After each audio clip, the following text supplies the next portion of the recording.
इस वक्त जराइम की दुनिया बहुत तब्दील हो चुकी है। अब मैनुअल या फिजिकल जराइम नहीं होते, बल्कि सारे जराइम साइबर जराइम कहला रहे हैं। इस वक्त पाकिस्तान में 2025 में 1,42,000 साइबर जराइम की कंप्लेंट FIA में रजिस्टर्ड हो चुकी हैं। अब अटैकर किसी की भी IP यूज़ करके कहीं से भी बैठकर हम पर अटैक कर सकता है। लेकिन अगर किसी स्टेज पर वो आपसे कोड की बात करे, किसी स्टेज पर आपसे वो कोई पासवर्ड की बात करे, तो आप समझ लें इमीडिएटली कि ये एक्चुअल बैंक नहीं है, ये कोई और फेक कॉलर है। वो बार बार कहते हैं आप चेक करें, एक SMS होगा उसमें कोड होगा। जब देखा तो एक कोड आ गया था, SMS आ गया था। जब SMS उनको मैंने कोड बताया है, विदिन 2 to 3 मिनट्स जो है उन्होंने कहा आपको कॉल बंद नहीं करनी जब तक आपका पार्सल निकलेगा नहीं यहाँ से। तब तक मेरा WhatsApp हैक हो चुका था और उसके बाद जो है वो लोगों की जो मेरे कॉन्टेक्ट्स थे उनकी कॉल्स आने लग गई कि आपको पैसों की ज़रूरत है। वो मुझसे इसी तरह के सवालात करते रहे कि आपका नाम, आपके वालिद का नाम, और पीछे बीप मेरे फ़ोन में बजती रही। और जब बात उसकी ख़त्म हुई और मैंने देखा तो 4 दफ़ा 20-20 हज़ार रुपये करके मेरे अकाउंट से कट गए। जी नाज़रीन, कराची से मैं हूं सब्ज़ा रिजवी और आप देख रहे हैं एक्सप्रेस एक्सक्लूसिव। नाज़रीन, एक ज़माना था जिस वक्त जराइम की दुनिया में जो जराइम होते थे वो मैनुअल जराइम कहलाते थे या फिज़िकल जराइम कहलाते थे।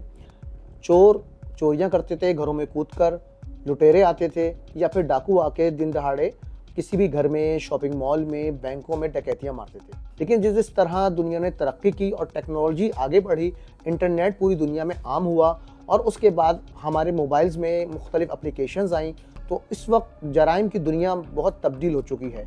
अब मैनुअल या फिजिकल जराइम नहीं होते, बल्कि सारे जराइम साइबर जराइम कहला रहे हैं। पाकिस्तान के अंदर हम लोग काफ़ी चीज़ें यूज़ कर रहे होते हैं एज ऑन साइबर की दुनिया जो है ना बॉर्डरलेस है। साइबर का मेन प्रोटोकॉल है IP प्रोटोकॉल ने दुनिया की सरहदें गिरा दी हैं। अब अटैकर किसी की भी IP यूज़ करके कहीं से भी बैठकर हम पर अटैक कर सकता है। और जहाँ जहाँ हमारे बैंक्स हैं, जहाँ जहाँ हमारी चीज़ें पड़ी हुई हैं, हमारे अकाउंट्स हैं, डेटाबेसेस हैं, तो ये IP की दुनिया, जो इंटरनेट की दुनिया है, इसका कोई बॉर्डर नहीं है। इससे बॉर्डरलेस वर्ल्ड। तो सबसे पहले ये हमें समझना है। दूसरी चीज़ जो हमें समझना है और बेहतर सोसाइटी में समझना है कि थ्रेट एक्टर, कि अगर हम थ्रेट एक्टर को नहीं समझेंगे, हम जैसे आपने बात की फिज़िकल अटैक्स में क्या क्या होता रहा है, कैसे अटैक होता है फिज़िकल, किसी के घर में चोरी होती है तो कैसे वो होती है, किसी घर में कोई डाका पड़ता है कैसे पड़ता है, तो उसके तो वी नो द मॉडल्स, हमने उसके मैकेनिज्म बनाए भी हैं और उसके कंट्रोल्स भी हमारे पास हैं। पुलिस है वो पकड़ सकती है। लेकिन साइबर के अंदर अगर आपके लैपटॉप में, आपके सेलफोन के अंदर कोई इलीगल एक्सेस करता है तो इसकी तो कोई पुलिस नहीं है। टूल्स एक हद तक पकड़ते हैं चीज़ों को, लेकिन वो भी एक हद तक टूल्स है। एक एंटीवायरस है, वो एक उसके बाद जितना बड़ा एक डेटाबेस है उतनी तक पकड़ेगा। उसके बाद आपके कंप्यूटर में कोई इलीगल एक्सेस हो रही है, कोई डैमेज हो रहा है, आपका डेटाबेस पूरा उड़ गया, या फिर आप किसी का फाइनेंशियल डाटा मेंटेन कर रहे हैं वो सारा उड़ गया, तो उस केस में there is no police, there is no control, there is no antivirus. तो आपको इन सब चीज़ों के लिए ज़रूरी है कि आप अपने थ्रेट एक्टर को समझें। साइबर की दुनिया में जो कुछ हो रहा है उससे एक आम सारिफ बराह रास्त मुतासिर हो रहा है। किसी का WhatsApp हैक हो रहा है और उसके ज़रिए से वो मुख्तलिफ मुश्किलात में चला जाता है।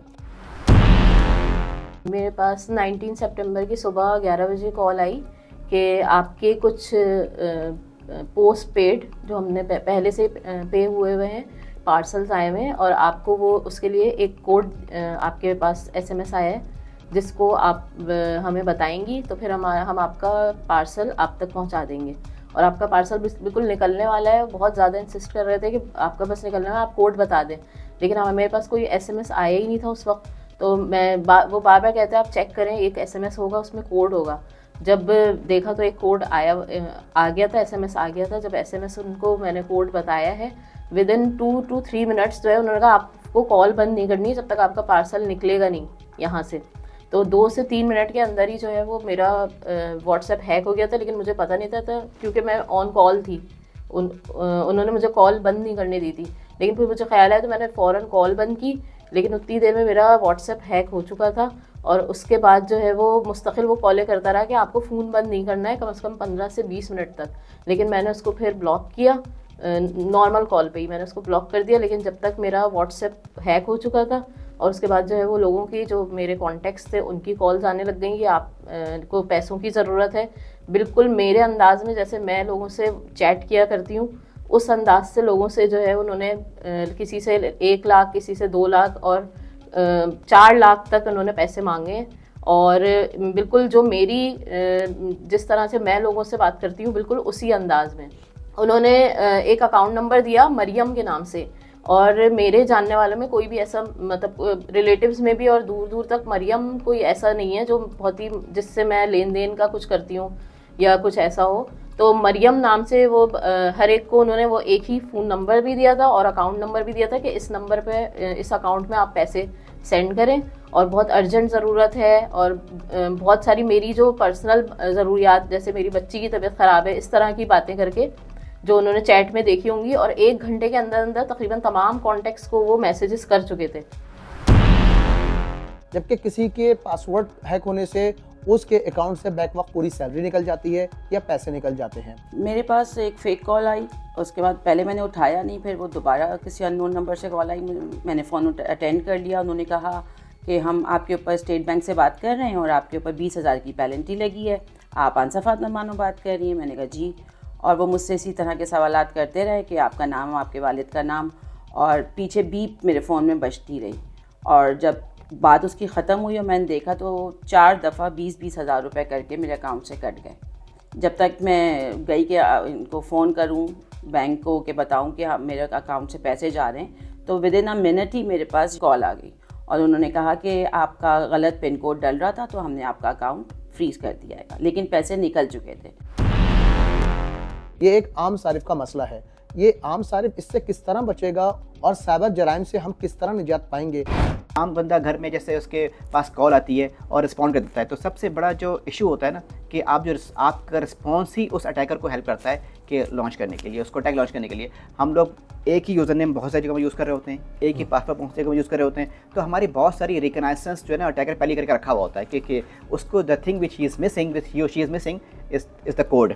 अच्छा, कोड के लिए आपको मुख्तलिफ चीज़ों से वो आपको पीछे आपके बहुत सारी इन्फॉर्मेशन गैदर कर चुका होता है। तो अब उसमें ये होता है कि आपको बोलेगा कि आपका पार्सल आया, आप मुझे एक कोड आया वो ले लें और रिसीव कर लें, तो वो कोड हम बता देते हैं। तो ऐसी कोई हमें हरकत नहीं करनी, तो जिसकी वजह से ये होता है। तो इस कोड के बारे में, OTP कोड के बारे में बहुत कुछ बातें हो चुकी हुई हैं। अब तो दुनिया भर में it's a very insecure practice, लेकिन हमारे सोसाइटी में अभी भी बहुत सारे इदारे यूज़ कर रहे होते हैं, तो उसमें हमें ऐसा कोड कभी भी नहीं करने, डिस्क्लोज नहीं करने। और दूसरी चीज़ ये है कि आपने कहा कि उस वजह से गुजर गए, जब गुजर गए तो सर अब उसके बाद कम अज़ कम बहुत सारी मैसेजिंग एप्लीकेशन के अंदर इंक्लूडिंग व्हाट्सएप, आप अगर आपका OTP आपने इनेबल किया हुआ है तो आप रिकवर कर सकते हैं। अगर नहीं भी इनेबल किया तो आपका जो जिस ईमेल एड्रेस पर आपने व्हाट्सएप बैंड किया, अगर आप एक ईमेल कर दें उनको, तो आई कैन गारंटी कि वो विद इन सिंगल डे वो आपका अकाउंट रिकवर कर देंगे। वो जो अटैकर की मशीन से आपका अकाउंट लॉग आउट हो जाएगा और आप तो email is the last option के लिए मेक श्योर कि आपने वो अपना व्हाट्सएप अकाउंट ईमेल एड्रेस से बाइंड किया हुआ है। बैंक के नंबर से कॉल आ रही है, अगर उसी नंबर से कॉल आ रही है आप इसको रिस्पॉन्ड करें, अपनी चीज़ें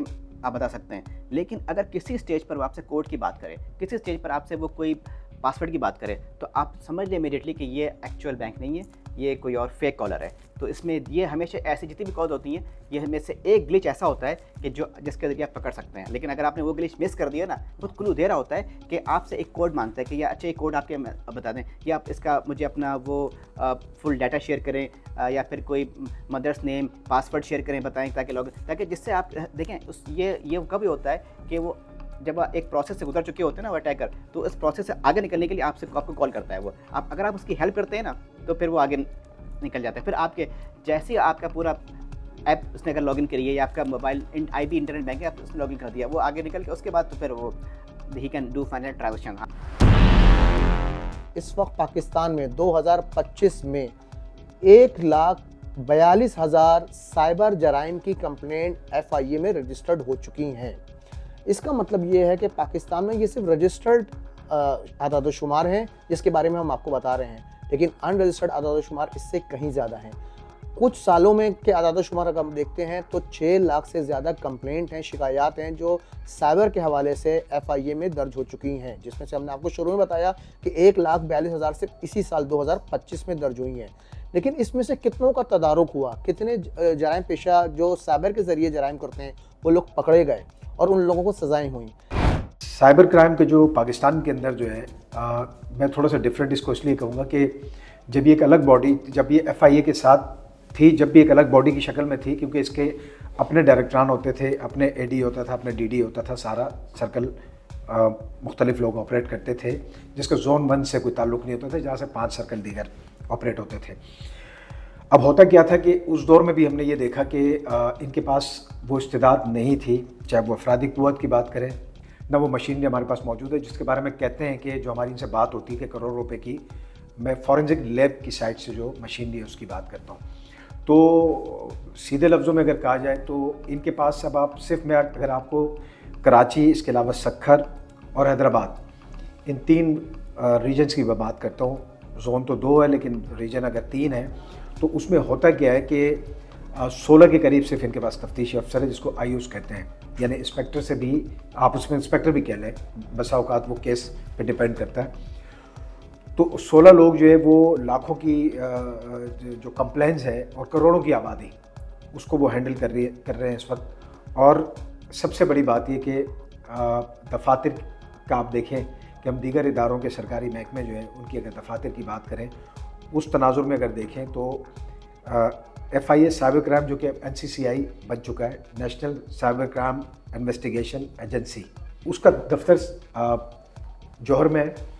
और अगर कराची के किसी भी दूसरे मकाम से, मैं सरजानी की बात कर लेता हूँ, मैं बंदरगाह की बात कर लेता हूँ, अगर वहाँ से वो जौहर जाता है तो आप ये बताएं कि वो शख्स जो है वो किस कदर अज़ियत से पहुँचता होगा वहाँ पर। और उसके बाद जब वहाँ पहुँचता है तो जो बर्डन है, मैं ये नहीं कहूँगा कि वो उसको इग्नोर तो किया भी जाता है, लेकिन जो बर्डन है उनके पास तो वो सुनने के लिए आमादा नहीं होता है। मैंने वहाँ पे जिस किस्म के हालात देखे हैं। फिर सबसे बड़ी चीज़ ये है कि वहाँ पे होता क्या है कि ज़रूरत ईजाद की माँ की तर्ज पे उन्होंने एक नई चीज़ ईजाद कर ली है कि वो कोशिश ये करते हैं कि बजाय हम इस तमाम चीज़ों के गहराई में जाके देखें, क्योंकि उनके पास आलात भी नहीं है, उनके पास अफरादी क़ुव्वत भी नहीं है, उनके पास इवन के अगर एक मुतासरा फ़र्द जो है वो किसी भी संगीन नौइयत का इल्ज़ाम आयद करके आता है तो अव्वल तो उसके जो एविडेंस है वो उसकी जांच के लिए कोई मैकेनिज़्म नहीं है। उसके बाद जो है अगर रेड करने जाना है तो इंधन नहीं है। टक्की भाई जो है, जो उन्होंने जो स्टेटमेंट जारी किया गया उनकी जानिब से, लाहौर एयरपोर्ट के ऊपर से गिरफ्तारी हुई और चूँकि मुद्दा बना था कि डिजिटल जुआ, तो उसके बाद जो है वो तमाम चीज़ों में फिर अब क्या हुआ कि उस केस का नतीजा ये निकला कि 4 अफसरान को सज़ाएँ हो गई और उनसे इस्तीफ़े तलब किए गए और वो इस्तीफ़े शायद मंजूर भी हो गए। तो वो इसी वजह से कि ये उनको मिसाल बना रहे हैं। लेकिन बात फिर वही आ जाती है कि ये तो एक केस हुआ जो सामने आया और वो जाके बरमला उसने कह दिया और उसका वावेला किया और ज़ाहिर रुजू किया मुख्तलिफ इदारों से, तो जो लोग खामोश रह जाते हैं फिर उसका तो कोई तस्वीर नहीं होगा। तो बुनियादी तौर पर तरबियत जो है वो अफसरान की भी होनी चाहिए, उनके लिए भी एक सज़ाओं का एक मैकेनिज़्म होना चाहिए कि अगर वो इस किस्म की कोई वायलेशन करते हैं, अपने इख्तियारात का, अपने ओहदे से तजावुज़ करते हैं और उसका गलत इस्तेमाल करते हैं, तो उनके लिए सज़ाएँ तजवीज़ होनी चाहिए ताकि फिर इस तरह के वाक़यात ना हो। हम आपको पहले ही बता चुके हैं कि पाकिस्तान में से साल 2025 में 1,42,000 शिकायत साइबर क्राइम से मुताल्लिक FIA को जमा कराई जा चुकी हैं, जबकि चंद सालों में इन शिकायत की तादाद 6 लाख से तजावुज़ कर चुकी है। ऐसा क्यों हो रहा है? FIA के पास साइबर क्राइम को कंट्रोल करने का इस्तेदाद-ए-कार नहीं है, FIA के अफसरान के पास तरबियत नहीं है, इक्विपमेंट नहीं है। आखिर ये क्या मसाइल हैं जो FIA इन जराइम को रोकने में नाकाम रहती है? इस सिलसिले में हमने FIA के अफसरान से एक नहीं कई बार राब्ते की कोशिश की और कोशिश ये की गई कि उनसे ऑन कैमरा बातचीत की जाए और इन मसाइल पर FIA का मौक़िफ़ भी सामने आ सके, लेकिन बदकिस्मती से FIA का कोई भी ऑफिसर कैमरे के सामने आने को तैयार नहीं हुआ।